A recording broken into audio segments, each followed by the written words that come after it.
Será que estamos diante da maior crise do sistema financeiro dos Estados Unidos desde 2008, com a quebra do Lehman Brothers?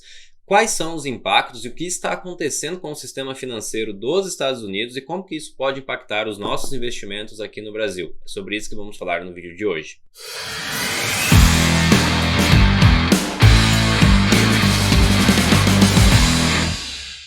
A todos aqueles que estão chegando agora aqui no canal, meu nome é Adriano Bondezan, analista CNPI aqui da Rock Trade, e no vídeo de hoje nós vamos falar sobre os desdobramentos da possível crise financeira que está acontecendo no sistema bancário dos Estados Unidos.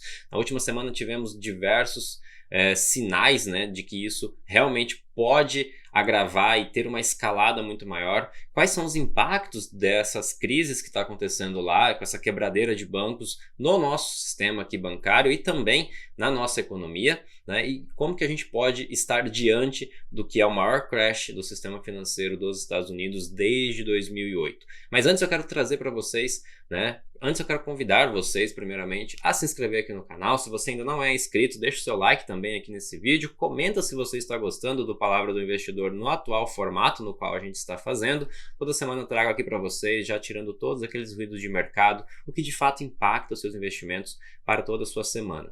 Então vamos lá, eu quero trazer primeiramente o que aconteceu na semana passada. Tivemos uma semana muito complexa nos Estados Unidos, não tem como não falar de tudo que está acontecendo lá, Realmente aqui o Brasil acabou perdendo um pouco do foco dos investidores nos últimos dias, então não tem se falado muito de política, nem de economia, nem de regra fiscal, apesar que eu vou trazer alguns dados no final do vídeo sobre esse assunto, mas o foco realmente está em dados dos Estados Unidos para saber quando teremos a taxa terminal, a tão famosa taxa terminal de juros dos Estados Unidos, quando que eles vão começar o corte de juros, e o principal que aconteceu na semana passada, se essa crise dos bancos dos Estados Unidos pode estar antecipando o que a gente chama de fim da recessão. Ou seja, eu vou mostrar para vocês nas últimas duas recessões que a gente teve, tanto em 2000 quanto em 2008, está acontecendo exatamente a mesma coisa nesse momento, e eu quero que você fique comigo até o final do vídeo para entender sobre o que eu estou falando. Antes eu quero trazer para vocês os dados que saiu na semana passada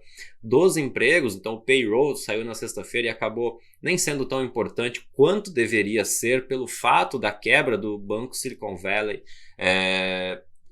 dos Estados Unidos, e a gente vai falar dele daqui a pouquinho, mas tivemos ali a taxa de desemprego nos Estados Unidos que acabou subindo levemente, veio acima das expectativas da geração de emprego ainda, mas a gente viu que o dado mais importante do payroll na sexta-feira foi a média salarial, que acabou caindo mais do que as expectativas, mostrando que a demanda e a oferta por novas vagas de emprego tem diminuído, fazendo com que a pressão salarial também diminua. Então a nossa taxa de desemprego dos Estados Unidos está em 3,6, subiu levemente, chegou aqui a mínima de 3,4 em janeiro e agora está em 3,6 em fevereiro, mas como eu disse para vocês, a média salarial continua caindo, diminuindo a pressão inflacionária nos Estados Unidos. Então esse foi o dado mais importante que saiu na semana passada. Eu vou falar também sobre o dado que vai sair nessa semana, mais precisamente amanhã, que é o CPI, que é muito importante para saber também como que está a inflação nos Estados Unidos. Mas não tem como não falarmos do Banco Silicon Valley, porque ele foi o primeiro banco a quebrar desde 2008, o segundo maior banco a quebrar nos Estados Unidos. Hoje ele é o 16º maior banco dos Estados Unidos, com mais de 200 bilhões de ativos totais sob custódia. Ele era conhecido como o banco das startups, tanto que pelo nome, ficava lá no Silicon Valley, onde ficam as maiores startups dos Estados Unidos, e ele tinha como propósito financiar a economia através das empresas de tecnologia, as startups que estavam começando o seu negócio. O que acontece é que com a maior alta de juros que a gente teve dos últimos 50 anos pelo Banco Central americano, saindo praticamente de 0 para quase 5%, que é a taxa de juros que estamos agora, a maioria dessas empresas, 93% dos clientes do Silicon Valley tinha depósitos no banco acima de $250 mil, e eles acabaram pegando esse dinheiro, ou começando a sacar esse dinheiro para suprir a sua demanda de fluxo de caixa, dado que uma taxa de juros mais alta nos Estados Unidos encarece o crédito, então eles pegavam esse dinheiro que estava lá parado para usar no seu fluxo de caixa diário. O que acontece é que o Silicon Valley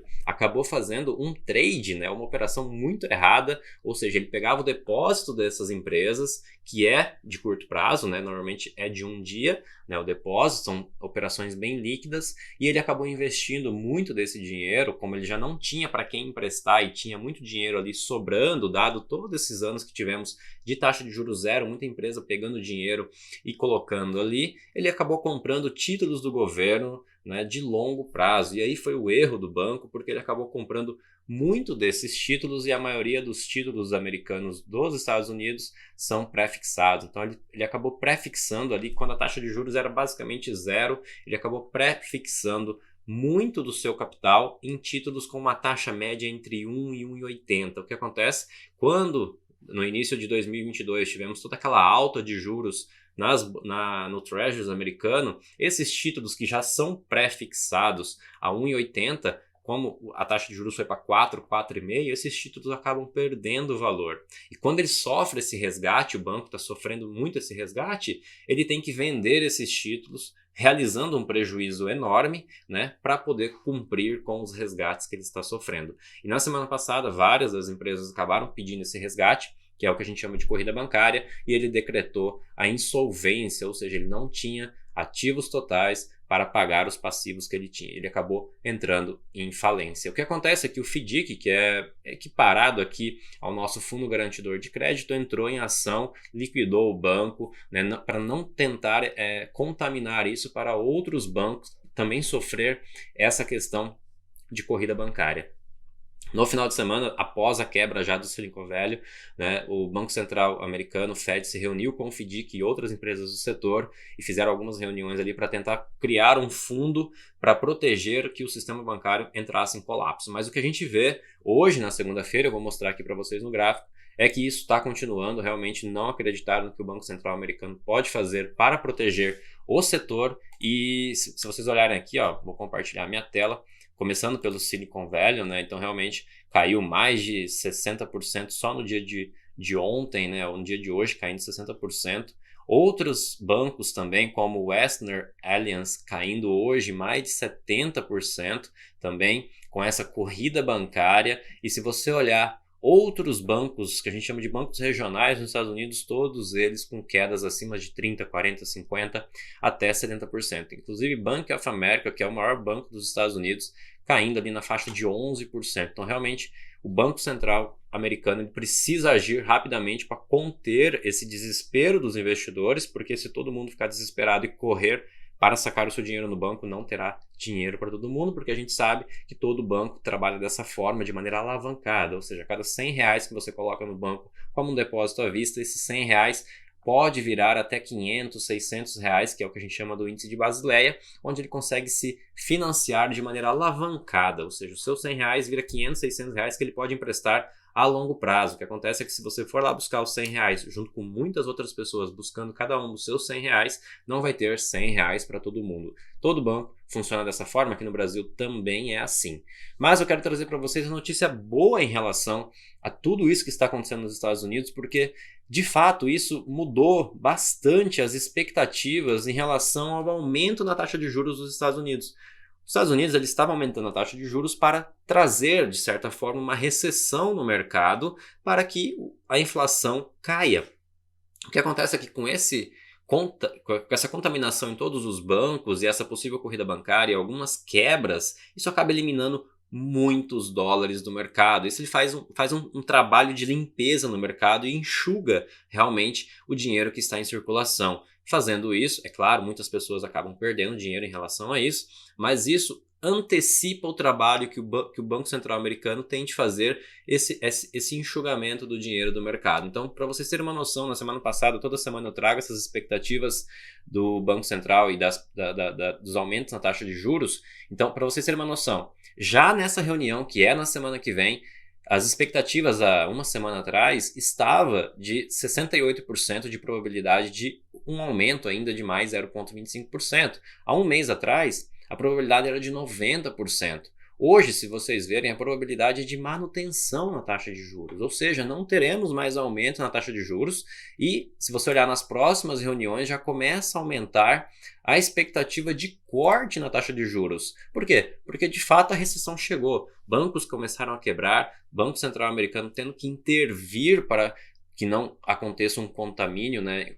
Contamine todo o setor. Então isso mostra realmente que podemos já estar diante de um cenário bem inflacionário, bem recessivo e que não precisa mais aumentar as taxas de juros. E se os juros não sobem, quem sobe é a bolsa, né? Então, olha aqui, para a reunião de junho tinha uma expectativa ali de quase 60% de aumento, né, para 5,5%, já tinha previsões colocando em 5,75 a taxa terminal e isso foi mudando basicamente de ontem para cá, né? As expectativas é de manutenção e se vocês olharem aqui em setembro já começa a crescer muito o corte de juros, ou seja, esse corte de juros não estava sendo precificado durante esse ano e agora está sendo precificado. Então isso é um bom sinal mostrando realmente que a economia americana, seja de uma forma ou de outra, está conseguindo passar por esse cenário tão turbulento de aumento na taxa de juros. É claro que isso afeta demais as empresas e com as empresas sendo afetadas acontece o que a gente está vendo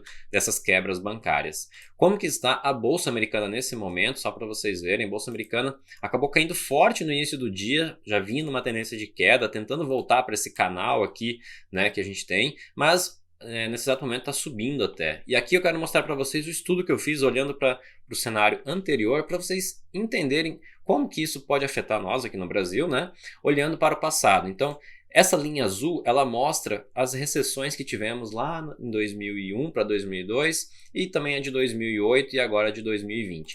Notem que aqui embaixo eu tenho o título de 2 anos dos Estados Unidos e aqui em cima eu tenho o S&P 500. Só para vocês terem uma noção. Quando o Banco Central americano parou de subir juros, ou seja, ele começou uma tendência de corte de juros, o que aconteceu com a bolsa logo em seguida? A bolsa caiu, a bolsa não subiu, tá? Então esse é um dado muito importante que você tem que entender de uma possível recessão. Não necessariamente quando começa o corte de juros é um sinal de que as bolsas irão andar. Pelo contrário, nas últimas 2 grandes recessões, elas caíram muito mais ainda, cerca de 20 a 30%, para depois começar o processo de alta. Se você chega aqui em 2007, 2008, o Fed parou de subir juros em maio de 2007, os juros começaram a cair e o que aconteceu com a bolsa? Caiu também até meados de 2000 e de 2009, né, que foi quando passou por toda aquela quebra dos bancos e depois ela começou a subir. 2020, que é a pandemia, está sendo diferente pelo fato de que é algo muito exógeno, nós não vivemos isso nos últimos 100 anos, né? Então o mercado realmente agiu de maneira diferente por alguns motivos, principalmente pelo fato de que teve muita liquidez injetada no mercado pelo Banco Central americano. A bolsa subiu basicamente por 10, 12 anos sem parar e isso fez essa distorção de mercado dada a alta liquidez, mas a gente viu que as taxas de juros caíram, né? E a bolsa caiu ali no crash de 2020, mas de repente subiu mais de 100% também, muita força no ano de 2021. Então, estamos nesse mesmo patamar, se vocês olharem aqui, os juros dos Estados Unidos estão no mesmo patamar de 2008 e também bem próximo do patamar de 2001, 2002 ali. Então, quer dizer que poderemos ter uma queda nos juros no curto prazo, igual o mercado está precificando, que eu mostrei para vocês agora há pouco, mas poderemos ainda ver bolsa americana caindo no curto prazo para depois engatar uma tendência de alta. Então, não necessariamente a queda de juros ela é o sinal de gatilho para você comprar a bolsa. Tem que acompanhar realmente os indicadores macro e também olhar o gráfico, né, que é o que os nossos algoritmos fazem muito bem, olhar o gráfico ali das bolsas americanas para entender um pouco de como que será aqui no Brasil. Então, espero que vocês tenham entendido esse overview que eu fiz em relação aos Estados Unidos, porque isso vai impactar diretamente o Brasil. O Brasil está muito correlacionado aos Estados Unidos, tanto que na sexta-feira a Bolsa Americana caiu quase 2%, a Bolsa Brasileira caiu 1,5%, então realmente ela puxa nosso movimento para baixo, não tem como. Então, para ficar de olho, para fechar a semana com chave de ouro, dado tudo isso que está acontecendo com os bancos, temos amanhã também o CPI, então ficar de olho no CPI, porque o CPI está em 6,4%, é a inflação dos Estados Unidos. A previsão é que amanhã venha para 6%, então se tivermos um CPI ainda subindo ou continuando essa tendência de baixa, isso vai ditar um pouco também da bolsa no curto prazo. Então temos aqui o CPI núcleo, né, que é o Core PCI, né, ele está aqui com uma previsão de 5,5% para sair amanhã, hoje está em 5,6%, então também se vier algum número abaixo disso, as bolsas podem se animar bastante no curto prazo, ajudando aí a amenizar um pouco essa turbulência com os bancos. Aqui no Brasil, nós temos que ficar de olho, tudo está acontecendo nos Estados Unidos. Aqui no Brasil nós temos poucas notícias na semana passada e nessa semana tivemos o IPCA, que eu vou mostrar para vocês aqui, voltou a subir junto com as previsões do Boletim Focus também em relação ao aumento de inflação nos próximos meses, também manutenção na taxa de juros, mas o mês de março vai ser ditado pelo novo arcabouço fiscal que vai ser implementado pelo Fernando Haddad e pelo Ministério do Desenvolvimento, né, pela Simone Tebet, para entender qual será o arcabouço ou a âncora fiscal no Brasil para conter os gastos, né? Dado que nós estamos vendo tudo que está acontecendo nos Estados Unidos, uma possível recessão no mercado americano, bancos quebrando, se a gente aqui não tiver cuidado com as nossas contas públicas e também não deixar com que isso extrapole muito, nós podemos ver o câmbio caindo muito, subindo muito, né? Isso impactará novamente a inflação, que impactará o nosso bolso. Então, trazendo aqui o IPCA dos últimos 12 meses está em 5,60. Tivemos ali na sexta-feira o IPCA do mês vindo acima das expectativas, era 0,78, veio 0,84, com alguns serviços subindo bastante no núcleo, mas estamos de olho no IPCA. Trazendo agora para o gráfico, né, vamos ver como que está o Ibovespa. O Ibovespa hoje está praticamente no 0 a 0. Se vocês olharem aqui o Fibonacci que eu projetei para vocês, ainda é um cenário de queda no Ibovespa, como vocês podem ver aqui. Desde que ele vem nessa tendência de queda, ele ainda não rompeu esse canal de baixa. Estamos num canal de baixa aqui, né? E temos que ficar de olho porque ele atingiu hoje o 100%, que foi esse fundo feito aqui em meados de dezembro, né? E agora provavelmente ele pode vir aqui buscar alguma dessas regiões para vir testar aqui provavelmente o terceiro alvo de Fibonacci, que é o 161, na região de 99 mil pontos aqui aproximadamente. Adriana, é certeza que isso vai acontecer? Não, não é certeza, né? Mas a tendência do mercado ainda é de baixa. Então temos que acompanhar, porque se os Estados Unidos começam uma tendência de alta muito forte, dado que já aconteceu no passado, isso pode puxar as nossas bolsas também. Se a China começa também uma tendência de escalada de crescimento, né, a gente pode também surfar isso, mas olhando de maneira gráfica, a gente tem as três médias ainda empurrando o preço para baixo, a média aqui de 20 também, 21, né, suportando bastante o preço. Ele veio testar aqui a média de 21 e já voltou a cair. A gente vê o volume caindo também, então é um sinal de fraqueza no mercado, né? Mas realmente estamos ainda numa tendência de baixa. Se o índice perde essa região dos 102 mil pontos, ele vem buscar aqui os 98, 99 mil pontos, ou até mesmo o quarto alvo aqui, que é 200%, que é os 96 mil pontos, que é um fundo feito lá em julho de 2022. O dólar continua nessa região, tendência de baixa também, porém, vindo aqui romper as médias, testar as médias, ele deve vir buscar aqui a média de 200 novamente e vir buscar o topo do canal, e aí novamente, vamos ver se ele vai romper esse topo de canal e continuar a sua tendência de alta, né, rompendo esse canal de baixa, ou se ele volta a testar aqui novamente o fundo do canal. Então realmente o dólar está numa região bem delicada de ser operada, né, porque ele sobe, desce, ele acaba violinando muito difícil de operar o dólar nesse momento. Então passei para vocês um pouco do que está acontecendo no mercado global e brasileiro. Espero que vocês tenham gostado desse vídeo. Se gostou, comenta aqui embaixo. É muito importante para nós entender se vocês estão gostando desse atual formato no qual a gente está fazendo a Palavra do Investidor. Na semana que vem eu trago aqui mais notícias para vocês. Espero que sejam notícias boas, né? Que esse monte de quebradeira de banco não contamine o nosso mercado e que a gente continue o nosso processo, nosso trabalho aqui de crescimento, que é o que a gente quer, né, na verdade. Então, desejar uma ótima semana de negociações para vocês, nos acompanhem nas redes sociais, se inscrevam aqui no canal e até a semana que vem. Tchau, tchau!